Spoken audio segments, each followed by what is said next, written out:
All right, good afternoon, everybody. I'm Joaquin Castro, and I'm very proud to represent my hometown of San Antonio, Texas, in the United States House of Representatives. A century ago, my family's American story began right here in Eagle Pass, and so it's a very special city for me. In 1922, my grandmother, Victoria Castro, crossed the border here as a 6 or 7-year-old orphan. Both her parents had died around the time of the Mexican Revolution, and the closest relatives who could take her in, she and her sister, were not in Mexico, but were in the United States, in San Antonio. And at that time, over 100 years ago now, when my grandmother came into Eagle Pass, the documents that allowed her to come into the country, there was a question on the document that asked purpose for visit, and the relatives who were taking her to San Antonio wrote on that line, to live, that she was coming to live. So much has changed in all of that time, and I know times are different. But when I read about the bodies of children floating in the Rio Grande, it's hard not to think about the cruelty that might have awaited my grandmother were she to try to cross today. Over the last few months, even as border crossings have dropped, Texas Governor Greg Abbott has launched a barbaric campaign of cruelty against migrants, littering the Rio Grande with invisible razor wire and other drowning devices that are designed to injure, maim, and kill families who are just exercising their legal right to seek asylum in the United States, and then separating those families that do manage to reach American soil. In the process, border communities like Eagle Pass have become collateral damage of Operation Lone Star, as Greg Abbott's state troopers have seized private property, turned community parks into mass arrest zones, and drained resources from this small town to fuel what has been, for the governor, a campaign of hate. Today, Congresswoman Garcia, Congressman Cardenas, Congresswoman Jackson Lee, and myself came down to Eagle Pass to see the consequences of Operation Lone Star for ourselves and hear from folks in the community about the harm this operation is doing to their lives. The people that we visited with today, they're Democrats and Republicans, small business owners, community members. But they've all seen what Operation Lone Star is doing, and they're all calling on Governor Abbott to bring it to an end. This operation isn't about border security. It's a political stunt designed to distract from the Abbott administration's failure to make progress on other issues that Texans care about, like health care, education, economic development.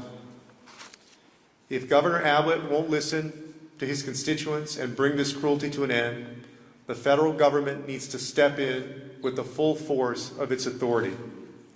The Biden administration promised to bring humanity back to America's asylum system. But what we've seen here in Eagle Pass today is the definition of inhumanity. And after what I've seen here today, I'm calling on the Biden administration to end all cooperation between Customs and Border Protection and the Texas Department of Public Safety, except for that which protects the health and safety of asylum seekers, at least until ongoing investigations can be completed into human and civil rights violations, and the Department of Justice's lawsuit against the state of Texas can be resolved. Family separation and drowning devices do not represent who we are as a country, and border residents deserve better than what Governor Abbott is doing here in this city of Eagle Pass. Now, we have a number of speakers today, so I'm going to start with Jesse Fuentes, the owner of Epi's Canoe and Kayak Team and a member of the Eagle Pass Border Coalition, who is leading an important part of the legal fight against Operation Lone Star. Jesse?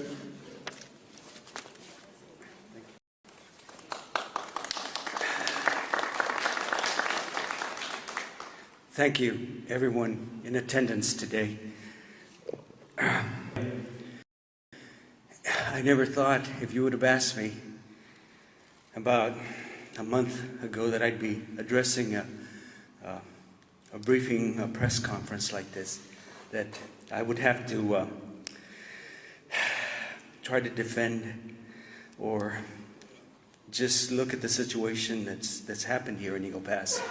because of my small business, Epi's Canoe and Kayak Team, that I started 8 years ago. It was my job to promote positivity. It was my job to promote Mother Nature, to promote the beauty of the Rio Grande, to promote our community, our culture, our history, our story, our relationship with Piedras Negras, Coahuila, Mexico, between Eagle Pass, Texas, and them. It's been around since 1849, since our community was established. And over the last 2 years has been just atrocious. I can't believe that we've gotten to this point where people are dying and our state doesn't care. And it's pretty sad. The river is dying. They have raised 5 beautiful sanctuary islands in the middle of the river without any environmental studies, without any contacting of the Army Corps of Engineers, without any regard to the International Water Boundary Commission, without any regard with all the treaties that have been signed with Mexico.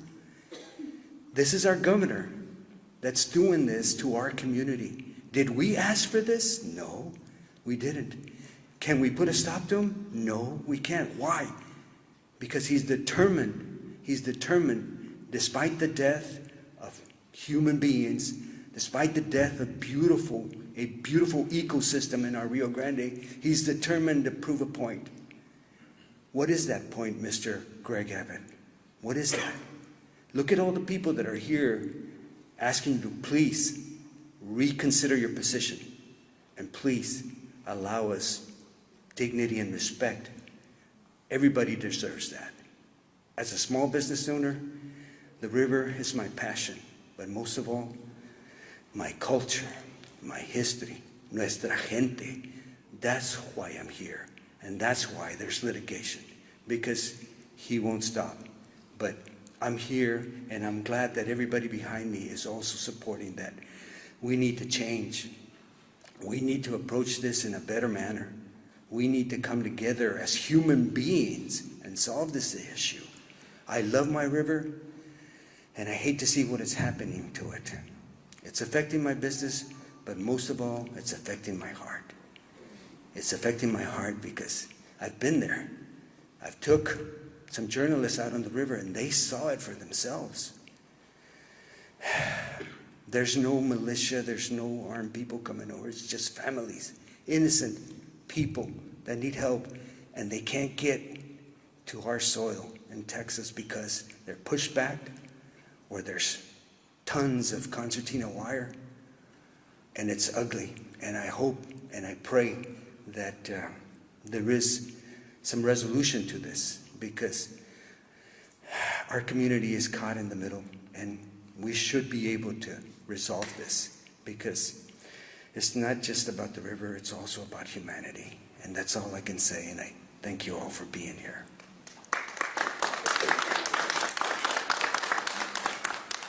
Thank you, Mr. Fuentes. And Mr. Fuentes makes an important point. We have focused often on the human suffering because of Operation Lone Star, the barbarism of razor wire and barrel traps and drowning devices. But the fact is, Operation Lone Star is destroying a certain part of the river and destroying the livelihood of Mr. Fuentes and others in Eagle Pass. With that, I'd like to invite up a wonderful colleague from the city of Houston, Congresswoman Sylvia Garcia.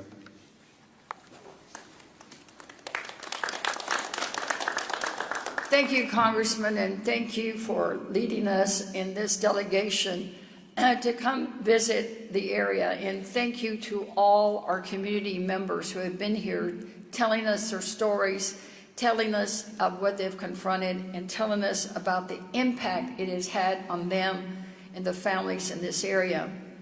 I'm telling you, I've got a heavy heart.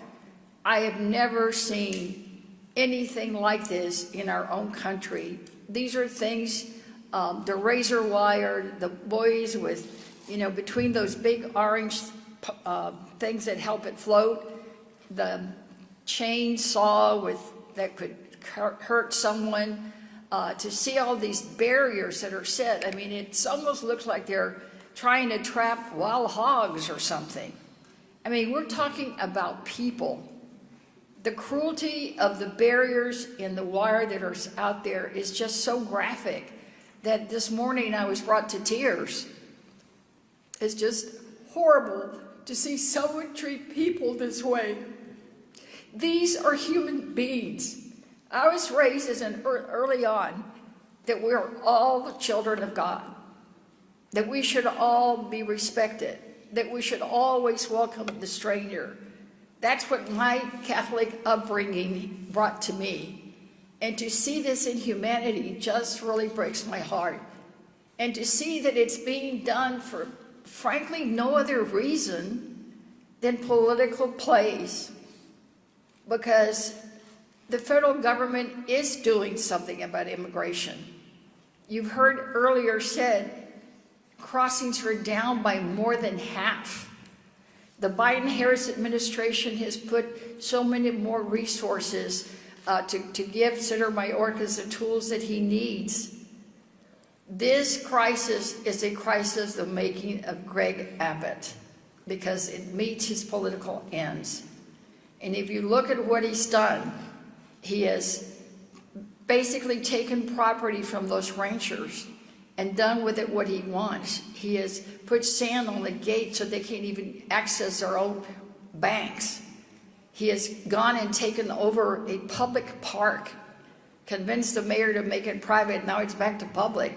You know, he's done nothing but trample over people's property rights, civil rights, human rights. So talk about illegal and unlawful. To me, that's what Greg Abbott is doing. So I am just really disheartened, and I join the congressman in asking the president and the Justice Department to move swiftly on their investigation, to fast track the litigation. We cannot wait for a 3 to 5 year court battle while people's lives are being lost in this river. And I know that we will be working hard too to make sure that those human rights violations are looked at. Because again, it's happening just across the way. It's not in some foreign country. This is in our own back door. We need to do something about it. And I know that all of us will continue to work. I am the sponsor of the Dream and Promise Act. Veronica Escobar and others are have another bill to address immigration issues. Linda Sanchez from California. We do have bills in place. We will continue to work so that we can make sure that it all works together. But we must stop this inhumane, cruel activity at this border. It's senseless. It's godless. Thank you. Thank you, Congressman Garcia. Next, I'd like to invite Doug Keller, who's with the Lubbock Private Defender's Office. Thank you. Thank you, Congressman. My name is Doug Keller. I'm the legal director at the Lubbock Private Defender's Office. We are the indigent defense hub for Operation Lone Star. I wanted to focus my comments on what's happening here in Madera County. Over the past 2 months, we've seen over 500 individuals arrested in Shelby Park based on the mayor's now affidavit purporting to declare a private or public park is actually private property for purposes of the trespass statute. Hundreds of people still remain in custody of those 500 today. And with this huge influx of cases, we've also seen a shift in Texas law enforcement's decision about separating families. Previously, when an individual was arrested as part of Operation Lone Star, if they were a family unit, they were all sent together to immigration. This ensured the integrity of the family unit and that the wife and the children and the husband could all stay together. Starting with the arrest in Shelby Park, we started seeing Texas DPS separating the husband from the wife and children. The wife and children will be sent to immigration custody to be processed out. The men and only the men were being arrested. As a practical matter, this means that the wife and children's immigration case is on a different track than the husband's case. And so as a consequence, we're seeing situations in which the men are deported without any access at all to their wife or children. We've heard horrifying stories from clients who have pregnant wives who have no idea where their wife is. We've heard horrifying stories from clients who have young children who have no idea where they are. While this is a Texas policy, I will say that the federal government could in fact help to reunite these families. We saw in the Trump administration, eventually we got to the point where we all agreed that these family separations were morally repugnant and shouldn't be happening. And I would certainly call on the Biden administration to fulfill its moral obligation to these individuals and make efforts to reunite these families and reunite these children with their fathers. Thank you. Thank you, Doug. Next, we have Audrey Mulholland, who's with the Texas Rio Grande Legal Aid.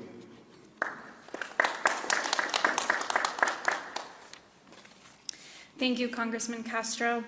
As Congressman Castro mentioned, I work with Texas Rio Grande Legal Aid, who has been appointed as defense counsel on thousands of these Operation Lone Star cases. And I would like us to take a step back and remember that Operation Lone Star has been occurring since March 2021 for over 2 years. Since its inception, Operation Lone Star, or OLS, has created a separate and entirely unequal criminal justice system, targeting vulnerable men, women, and now families seeking asylum, opportunity, and family reunification at the U.S.-Mexico border. The individuals arrested under Operation Lone Star continue to be detained in remote prisons, haphazardly converted into pretrial jails, where our clients face a false choice: either to wait months in jail under harsh conditions to defend against baseless misdemeanor charges our clients are factually innocent of, or to accept immediate plea offers of time served to leave as soon as possible and add to the Operation Lone Star conviction numbers. Operation Lone Star has only continued to expand, as criminal trespass arrests have now taken place on public property and federal property along the riverbanks. Buoys have been intentionally placed in the Rio Grande River, forcing asylum seekers to more dangerous crossings, while sharp concertina wire has been installed along the riverbanks, preventing individuals and families from seeking immigration officials to present themselves to, and instead funneling them towards a criminal trespass arrest. And now families are being separated as partners and children watch their fathers be arrested and taken away, unsure if they will ever be reunited. It is undeniable that Operation Lone Star is the state of Texas's attempt to enforce federal immigration law by way of threats, life-threatening obstacles, and cruel separation tactics. Thank you.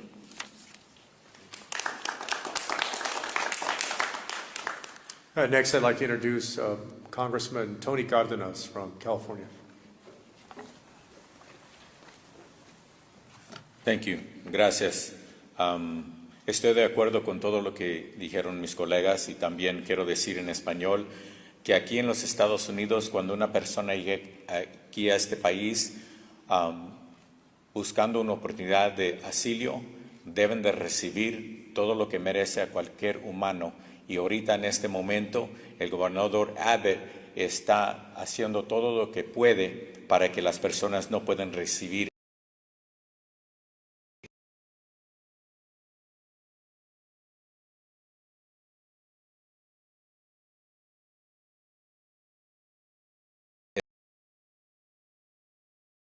ese proceso honesto. Está haciendo el presidente sobre el gobernador Abbott al nivel federal para que no va a poder continuar con este proceso tan cruel y este proceso que no debe de ocurrir en cualquier parte del mundo, menos aquí en los Estados Unidos. Gracias. Thank you, Tony. Next, we'll have Domingo Garcia from LULAC, and then State Senator Roland Gutierrez.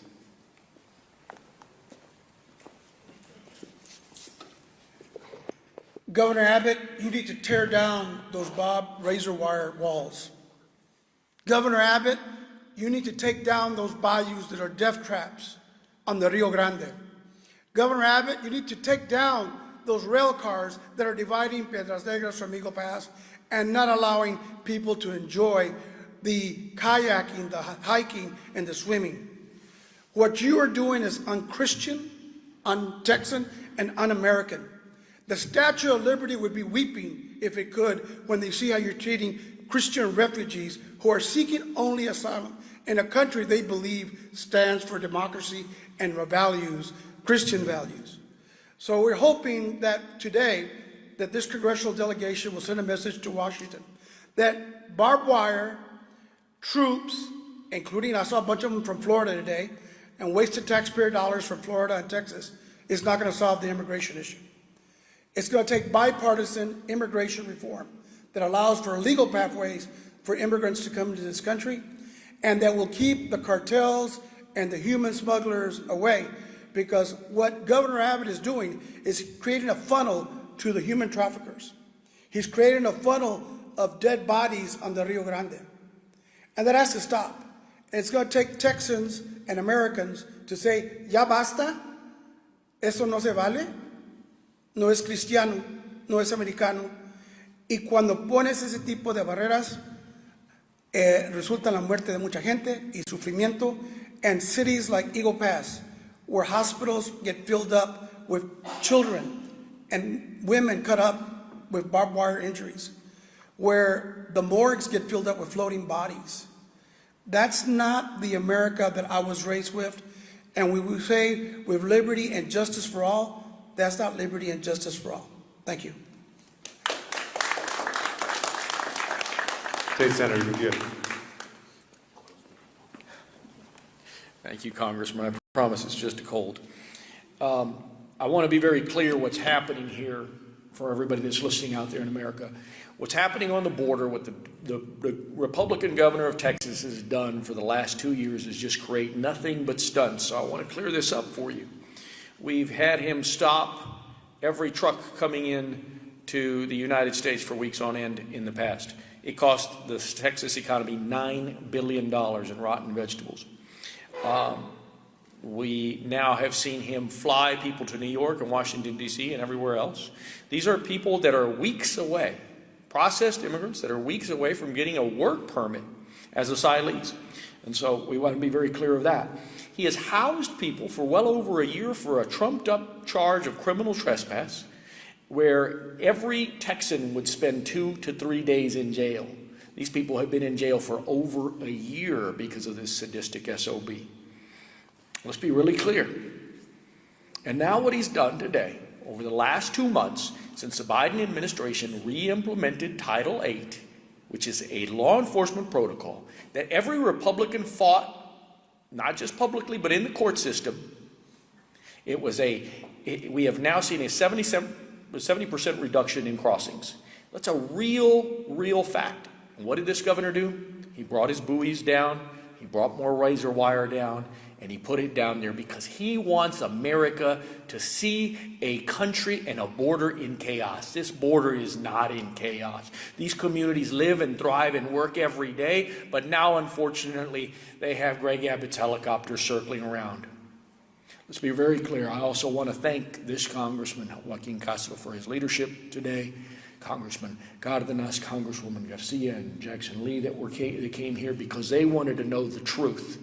And when Congressman Castro pressed the DPS representative, the spokesman, whether they were investigating the whistleblower, that guy said, oh yeah, it's forthcoming. Steve McCraw has called this an audit. Today we find out that it might be an investigation and we're not sure. But we have had zero accountability from Steve McCraw and Greg Abbott on Uvalde.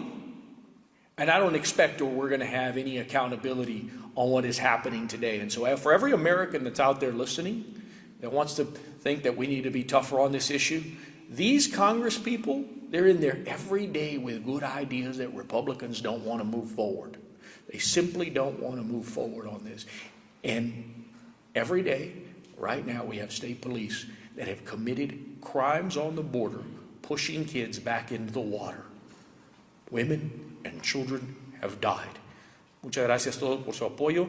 Aquí estamos, estos congresistas vinieron aquí para luchar por los derechos humanos de personas que buscan un sueño americano. Y lo que ha sucedido hoy en estos meses, en estos días aquí en la frontera, es imperdonable y está bajo la dirección específica de este gobernador. Las muertes que han sucedido, la madre que murió con sus 2 hijos, está en las manos de este gobernador. No vamos a olvidar lo que ha sucedido aquí. Estas no son estrategias de inmigración, son estrategias de tortura. Muchas gracias, congresista. Thank you very much, Congressman, for your leadership. All right, thank you to our elected officials and our community members. We have time for a few questions, and then some folks will be able to stay afterward for additional questions and interviews, perhaps. With that, we'll open it up for some questions. Please, before you ask a question, please identify which press outlet you're with. Yep. Antonio Guillermo with Univision San Antonio. So you brought him. What is, I don't know if you've been here before, face to face with the Buoys or not, but what's your first impression now that you were that face to face? Yeah, we had a chance to see those buoys or barrel traps twice today. First at the property of the Urbinas, whose property, a piece of their property has been seized, and they no longer have access to their own property, has been seized by the state of Texas without any kind of eminent domain or condemnation process. Their business is also being hurt. So we were able to look over through their property and see the razor wire, which is right up against the fence, and those barrel traps. We also were at Shelby Park and had a chance to see the barrel traps up close. And if you look at those things, they're of course giant orange buoys. There's a chainsaw type device in the middle of those things. So it's a very barbaric, when you go up there, those of you that have been right up to the fence line, you can see people's clothing that is still stuck to the wire of when people got stuck on the wire.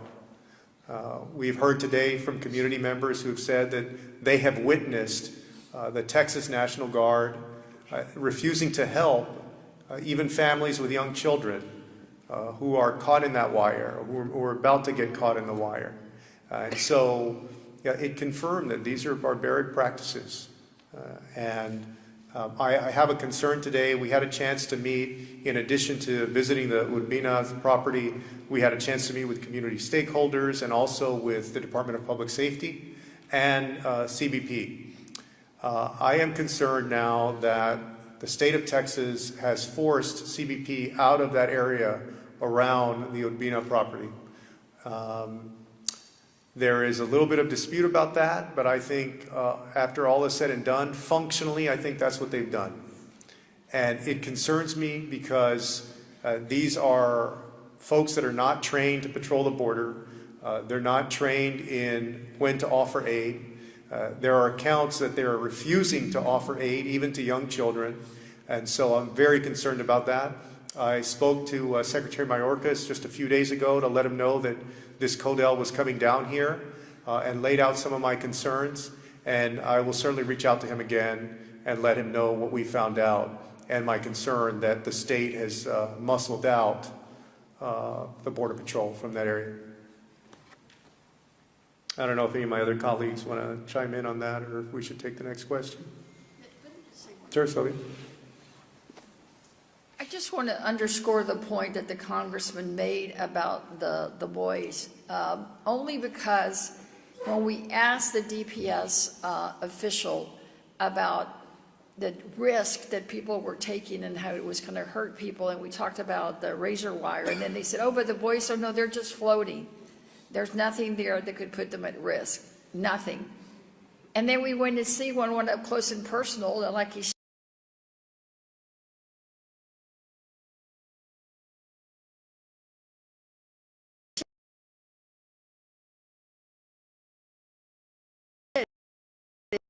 I wish I had there about this. He heard the words trooper a few minutes before when he said, oh, there's nothing on the buoy. They just sit there and float.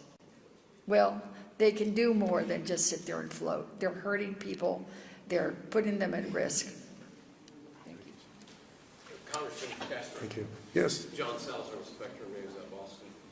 The CBP One app only works for asylum seekers and migrants in the northern part of Mexico, from what we're hearing from the migrants there. So that creates a bottleneck here on the border. What, if anything, is being done to address what seem to be ongoing problems with that app as people seek asylum? We have asked that question. We have pressed the Department of Homeland Security. We will do that again, once we get home. But let's be clear, there is no excuse for the inhumane, barbaric treatment that Greg Abbott is giving human beings. But at the same time, the federal system that is being used for what is supposed to be an efficient and orderly process for some people seeking asylum needs to absolutely work as well as it can. And it needs to handle as much capacity as is necessary to do the job. So, if any problem that it's having, if it's not handling to capacity, then it needs to be fixed and it needs to be improved. Have you reached out to the governor's office on this issue? If so, what feedback have they given you in regards to the buoys and the wire in the river? Because it's a mess down there. Well, we met with the DPS today. We had about 4 officers, including their spokesperson, with us. They gave us a presentation, and we had a chance to talk to them about our concerns. And we told them, hey, we agree that the app ought to work as well as it possibly could. Nobody sitting here is for any kind of broken anything, right? But if you know that there are going to be a certain number of desperate people who are going to try to swim across the river because they are desperate and they've gotten they can't wait any longer, whatever it may be, then the question becomes, how do you treat them? Do you treat them as human beings or do you treat them as animals? Because right now Greg Abbott is treating these people like animals. So again, we'll work on all those issues. Yes. I'll go to you. Yes. Regarding the latest policies that Texas DPS has been using on the border, the separation of families, and also the whistleblower that talked about the orders that they were given to push migrants out. Did you get clarity from Texas DPS? Are they still using these policies? Are they going to stop? Did they provide some clarity? As far as we can tell, they're still using those policies. And it looks like this is Greg Abbott's #1 boogeyman, is the border and migrants. And what he likes to do is to scare Texans that there's a bunch of people coming across the river that are coming here to harm you. That's his play every time. And it's a substitute for taking on the real issues that make a difference in people's lives. Fixing the education system, which ranks poorly compared to other states, in large part because of Greg Abbott. We have the highest percentage of people in this state and the whole country that have no health care coverage at all. People are suffering with no health care coverage. Greg Abbott makes the situation worse. This is a way for him to win over his primary base, and I think he's going to continue to do these things until the Department of Justice and a court of law force him to stop. And so I think that's where we are right now. And it's clear that not only are they violating human rights, they've been violating civil rights for quite a while by arresting people. And a few of the folks mentioned this. For 2 years now, Operation Lone Star has been arresting people on Class B misdemeanors. If you're charged with a Class B misdemeanor somewhere in the state of Texas, San Antonio, Fort Worth, Houston, Del Rio, wherever, you were brought in and you may be taken in for a day, you post bond, you'll come back to court, and almost everybody who gets charged with a Class B misdemeanor will get probation, or they'll be let off with a fine. Some of these people are spending weeks, if not months and months and months, literally in jail, and that's before they've even been convicted. They haven't even been convicted. So that's how bizarre this whole thing has become. And the Justice Department really need to do something about that. Let me say this clearly. The Biden Justice Department is allowing the state of Texas to oppress people, to oppress people's civil rights in this state. There's no reason why the Justice Department should not have intervened by now on a state that is keeping people in jail for 6 months without being convicted on a Class B misdemeanor. Innovation Network, were you this one? Yeah, I got Jeremy, and then we'll go here. Jeremy Walls with the Houston Chronicle. It seems like y'all heard different messages today from DPS versus what you heard elsewhere. in terms of the relationship with Border Patrol. What do you get out of this? Obviously TPS said they are working well with Border Patrol, but we're seeing evidence that they're not, obviously at the farm and other places in the city. What do you take away from this? Is there cooperation happening or is there not? Well, most of all, Operation Lone Star is interfering with the job of Border Patrol. Remember, Border Patrol are folks who, from the beginning, this is what they signed up for. They signed up to patrol the border. They were trained for years to do those functions. The folks at DPS, they never signed up for that. That was not what they signed up to do when they decided to be state troopers. And functionally, what we're seeing, just as I mentioned on the Urbina property, they have essentially, the state has essentially muscled out Border Patrol from that area. Now, Border Patrol is not going to tell, that's not their words, and they gave me a description of no, they're patrolling, blah, blah, blah. But when you look at what's going on, they have functionally muscled them out. So I would say that they're interfering with the process of CBP. One more. Mm-hmm. We understand that you got a close view of the barriers, but did you see what it's costing to the migrants? Hours ago, we saw a group of migrants with kids, a lot of families, walking along the river because they're being asked to go all the way to the very end where the wire ends. And then they're welcomed by DPS troopers who basically separate them by groups, and then they turn them over to Border Patrol. Did you get to see any of that? We did not when I was there on we were out there for about 45 minutes, I would say, and didn't get a chance to see it. But you raise a good point, which is you have a lot of children and families here. And if there's something that I would leave you with, it's this, that Greg Abbott can't be allowed to paint a whole group of people, these asylum seekers, as a threat to the country. In fact, Border Patrol gave us a presentation, and they laid out the number of crossings or encounters, and then they laid out the number of criminal encounters, criminals who they have encountered. And that number, because I double checked, I said, well, it equals such and such. It was less than 0.5%, okay? Literally less than 0.5%, all right? Yet a lot of the conversation, a lot of the way this story is told in the media and so forth, a lot of the narrative about the border is about all these people that are coming to harm Americans. Sure, no, I mean, that's right. I mean, look, these are very desperate, very determined people, but they're also seeking asylum in a way that is consistent with what we have seen throughout American history with different nations from all over the world. People's boats drowned, people drowned trying to reach the United States from Haiti in boats. They drowned trying to reach the United States from Cuba in boats, fleeing communism. So we've seen this throughout American history. All right, y'all. Thank y'all.